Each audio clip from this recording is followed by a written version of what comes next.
We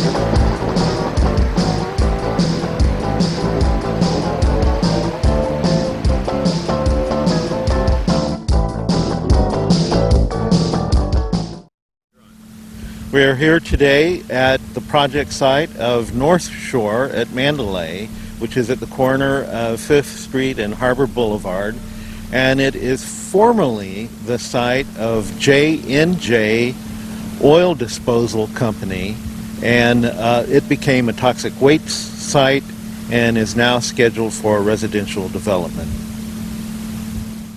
J&J Oil Company operated a waste disposal site here that became classified as a toxic waste site that was closed down in 1981. And today we have Supervisor and former Coastal Commissioner John Flynn. Welcome to the program, John. Thank you. You were a Ventura County Supervisor from the year 1972? That's right, 72. And you served how long? 32 years. You were also on the Coastal Commission during its early years? Coastal Commission appointed by Governor Jerry Brown, 1981, and I served until about 83. That's great. And the site we're at today was within the county jurisdiction. Yes. When you became supervisor. That's correct. It had a company called J&J, and there was another company? There was another company some time ago. I can't remember the name of it. I think it was Connor or something, a name similar to that. And they turned over the operation of their portion. It was about 35 acres to J&J, or John T. Amar was his name, the operator, the final operator. So both companies were in the waste disposal business? That's correct, yes. And so you got to see what they were actually doing down here. Well, I got to see it. I used to observe trucks dumping waste right behind me here. Then the people from Oxnard Shores, which is right over here, in the mobile home park, called me and said, we'd like you to help us close this down. One of the main leaders was a guy by the name of Bob Coulier. I wanted to mention his name because he was so persistent. He passed away some time ago, but he helped me a great deal in getting it closed. But there wasn't really much support for closing it. It was owned by the McGrath family, the site itself. They finally sold it in 1985. And it's a prominent family, well-liked family. But the site simply wasn't something you would have here at the beach area, dumping oil waste, and maybe other chemicals too. You said before that fellow supervisors were not supportive of closing the site, but you still managed to affect their operation. How did you do that? Well, I think it came to a hearing at the board in 1981, and I had not been on the board for too much into that term, but had worked hard with the county staff, and they put a lot of conditions on it. But when the hearing came, I put more conditions on, operating conditions. And according to what I've read since then, the owner, J&J Oil Waste Facility, had to close it down, did not accept the permit because he said it would be too expensive to operate with all the conditions. Plus, I think he had a few financial problems at that time, but I'm not sure about that. So, did you get any help from the state back in those days? No, not really. There wasn't much help coming from anywhere. The Oxnard City Council, I did not get help from them. The planning department director, Gene Hosford, was concerned about the site and wanted it only open for a limited amount of time, as I recall. However, it really didn't have any strong opposition, except for myself. I stood out alone on the issue, really. Well, that's why you're here. Yeah. You were the leader in getting the site to close, and there are residents over here that to this day are still concerned about the activity that's going on here. Well, there is some activity going on. There is a developer that came in and bought the property. I don't know, it's probably changed hands over the years, but lots of conditions were placed on it to put homes here.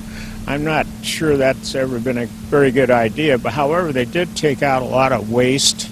I don't know how much or whether they got it all out. I don't know that for sure. They may have, and that needs to be determined. But I think the LA Regional Water Quality Control Board issued a comment in 1985, long after J&J gave up the permit, that it had to be closed properly. And J&J fought that in court, and he lost that one. LA Regional Water won that fight. However, along come some developers, and perhaps that ease the closing requirements. John, there's a sign here at the site that has a phone number and informs people that if they have a problem with dust or smells that they can call this number. And my understanding is back in the time you were working with the site that there were complaints about smells that were similar to hydrogen sulfide that came from the site. There were complaints about odors coming from the site. Also, there was some speculation that people later suffered from cancer. However, I don't know anything about that or whether or not that's true from the site being here. However, in anyone's estimation, it was an operation that should never have existed here. The day it was put in here in '54, people didn't have the concern they had later on about environmental issues, and today it would never even pass any kind of mark to become a site again. So it shows how much things have changed since 1954. People's attitude and knowledge of things. People had no knowledge of dumping chemicals here and what impact it would have in those days. During the permitting process for the residential development, there was some discussion that aside from the oil waste that was dumped here, that there may have been parties bringing in other items that deposited PCBs and PBBs. Was there any knowledge of that back in the 70s? Certainly, there was speculation, and I think it had a heck of a lot of truth to it, because in those days people didn't particularly care about where they dumped things. There were probably chemicals and toxic materials dumped in the site, that's for sure. The county planning staff found a lot of metals in the site in their testing of it. So it certainly invited anyone and everyone to dump there. I'm pretty sure of that. John, do you know of any fines that were issued for illegal dumping on the site? I don't think there were any fines. In fact, in those days, we're talking about 30-some, 40, 50 years ago, regulations were not enforced very well. And the conditional use permit came about, in the last 35 years, and they weren't really enforced very well in those days. So I don't think any fines were levied. I know there was some discussion more recently that old electrical transformers may have been dumped here. Was there any knowledge of that back in your time? There was knowledge of it. However, it's been so long ago I can't remember the particulars. We're talking about 30, in my involvement, 30-some years ago. Well, I was only a young man then, and now look at me. Well, you have a great memory of what transpired back then. Yeah. More recently, there's also been discussion that some of the chemicals that were deposited on this site were very close to reaching a local aquifer here, and that was one of the incentives for allowing the work to go forward here. Was there any discussion about local aquifers years ago? Certainly there was, but there wasn't a knowledge about aquifers that came about a little bit later. As you know, I led the battle against the seawater intrusion into the Oxnard aquifer. The Oxnard aquifer is about 200 feet below us here, and it's an aquifer used by agriculture and urban areas, and so it certainly was threatened. Well, during the time you were on the board, it was well known that you were the authority on water issues in Ventura County, so your input into this must have been important. Well, I think you're giving me a lot of credit, which I'll accept, but I think people listen to it. I think you're right. So, John, it appears that the main reason the site eventually was shut down was due to community concerns, health concerns, and also complaints about odors emanating from the site. Does that coincide with your knowledge? Certainly there was that. There wasn't, in my recollection, however, there was that for sure. There's no taking away from that. However, it wasn't really that strong, except from a few people, and I mentioned the name of one of them, and he was absolutely ballistic about this whole thing. When you look over here and you see trucks dumping what could be any kind of material, toxic material, it certainly alarmed people. Do you think the lack of response was due to the era we're talking about? Were people less inclined to complain about these things? I think that has a lot to do with it. I think you're absolutely right. In those days, this was more of an agricultural area than it is today. And people simply didn't pay much attention to where they dump things and so forth. That's all of us. Every one of us is really kind of guilty of that. Well, the location here is not isolated as a dump site. We're close to Oxnard Shores, which was also a dump site. There's the Halico industrial site, kind of on the other side of town, that's also down by wetlands. Yeah. That was apparently a dump site before it was Halico. Yeah. So it appears that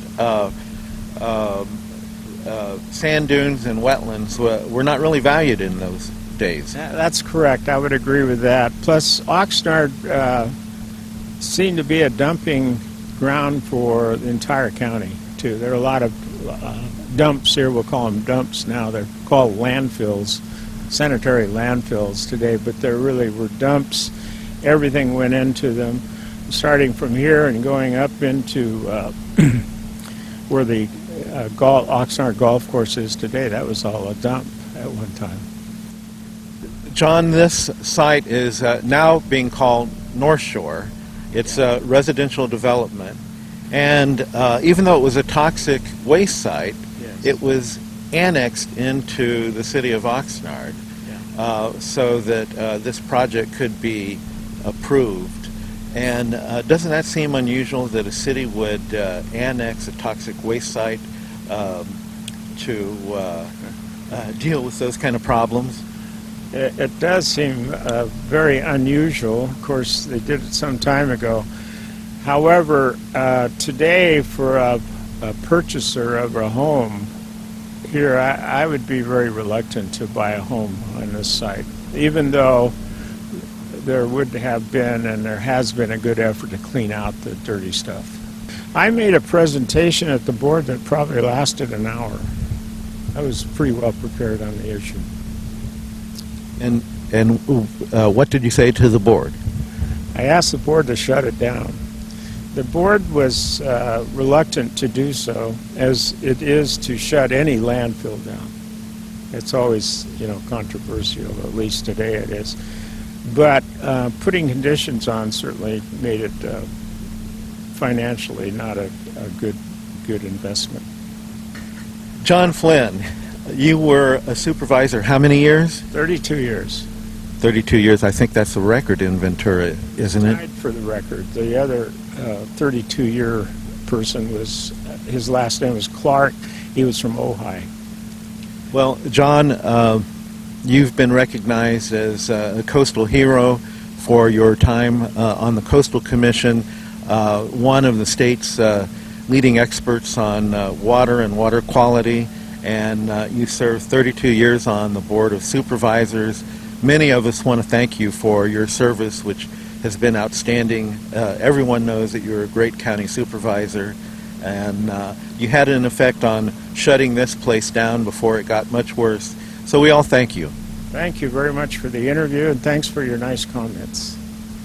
Well, you just heard one of the leading experts on this site and the toxics that were deposited here, questioning the wisdom of purchasing a home on this location. And thanks to John Flynn for speaking to us. I'm Al Sanders for Surf and River Report. Thank you.